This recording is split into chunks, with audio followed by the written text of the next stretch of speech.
Chers tous, bonsoir Cash en ce dimanche 17 novembre 2024.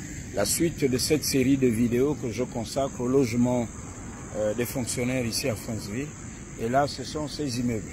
J'étais de l'autre côté, bon, enfin, pas de l'autre côté, un peu plus loin, en face de l'hôtel Masuku.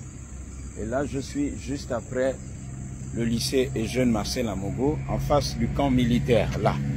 Et ces immeubles sont à l'identique de ce que j'ai filmé un peu plus bas, juste après l'hôtel Libama, au lieu dit Carrefour Mwanda précédent le temps, quand j'étais ici, et Carrefour du centre.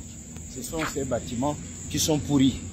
Et c'est un danger pour les fonctionnaires qui sont logés ici, ainsi que leurs familles. Il y a urgence, parce que ceux qui ont géré le Gabon hier, avant que les militaires ne les chassent du pouvoir, ont maintenu les fonctionnaires dans cet état. Regardez, c'est la promiscuité. Regardez le vermoulu. Et tout porte à croire que ces immeubles peuvent s'effondrer. Je ne le dis pas pour être alarmiste, mais c'est la triste réalité.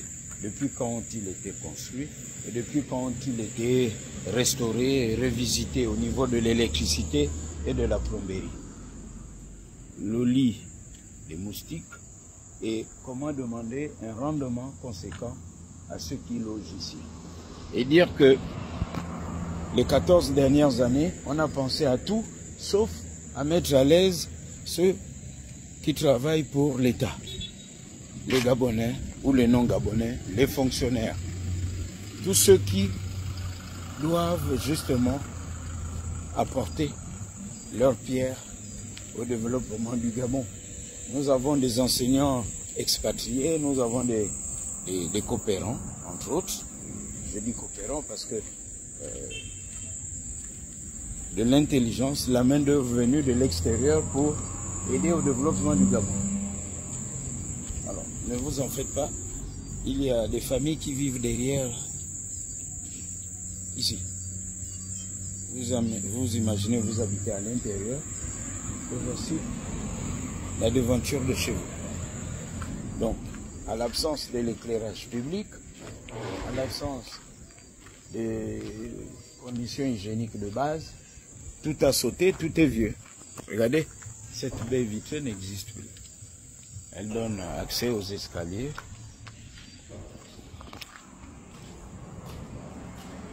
Ce sont les odeurs. Cette vidéo ne retransmet pas les odeurs. Tout est pourri comme ça. Ils sont à l'abandon.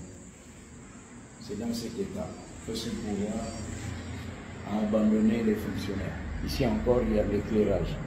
Dans les autres bâtiments, il n'y a plus d'éclairage. Par le passé, ces immeubles faisaient la fierté de la ville de Franceville. Donc il y a urgence pour le CTRI à restaurer tout ça. Et vous imaginez qu'il y avait un porte-parole de la présidence et du gouvernement qui était très insultant pendant que les fonctionnaires, ceux qui sont dévoués, qui travaillent pour le pays, sont pris en otage ici avec tous les risques de santé publique, ainsi que leurs familles. La transition cache des mentalités passe par là. Lorsque vous parlez du Gabon, soyons sérieux. Il ne s'agit pas de faire le buzz. Et si vous êtes loin du Gabon, vous n'êtes pas venu ici, vous n'avez pas vu ça, vous ne saurez pas de quoi il est question. Normalement, on ne doit plus habiter ici. C'est insupportable. Et ça, ce n'est pas du tout cash.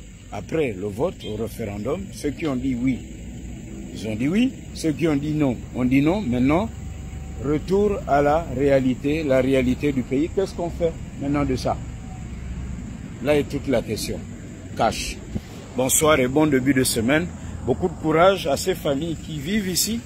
Parce que dès demain, lundi, les enfants vont reprendre les cours et les fonctionnaires vont repartir à leur lieu de travail. La restauration de la dignité des Gabonais, c'est de cela dont on parle. Ceux qui sont encore dans le déni, c'est de cela dont on parle. Si vous êtes seulement à Libreville, au Vendou, à Kanda ou hors du Gabon, vous n'êtes pas venu ici à Franceville pour voir ça. J'ai une pensée aussi pour tous les fonctionnaires qui sont logés aux immeubles à Koulamoutou. Et c'est pire. C'est catastrophique et c'est un danger. Il faut vraiment décréter l'état d'urgence pour ces fonctionnaires qui sont très mal logés. Je pense aussi à tous ceux qui sont aussi mal logés à l'intérieur du pays. Voici le défi du Gabon et c'est cash en cette période de transition. Il le faut et c'est en cela qu'Oligui Nguema apparaît avec son coup d'État et ses frères militaires comme un coup de libération. Parce que pendant longtemps, c'est resté comme ça. J'ai parlé de ça dans mes émissions avant qu'on ne me censure et depuis la silence radio. Quand le mégaphone de la cacophonie, Rastignac le sophiste, M. Billy Binze était ministre de la communication, impossible de parler de ça. Parce qu'il n'aimait pas la contradiction au risque de vous taxer d'opposant. Je suis tout amusé de le voir en casquette et t-shirt rouge, je ne sais pas moi trop quoi, en tout cas arborer le rouge de Pierre Mamboundou, alors quand il était, lui, le porte-parole, eh ben, il fait partie de ceux qui pointaient du doigt le rouge de l'UPG. Il ne faut jamais insulter l'avenir comme quoi. Allez, bon début de semaine, cash.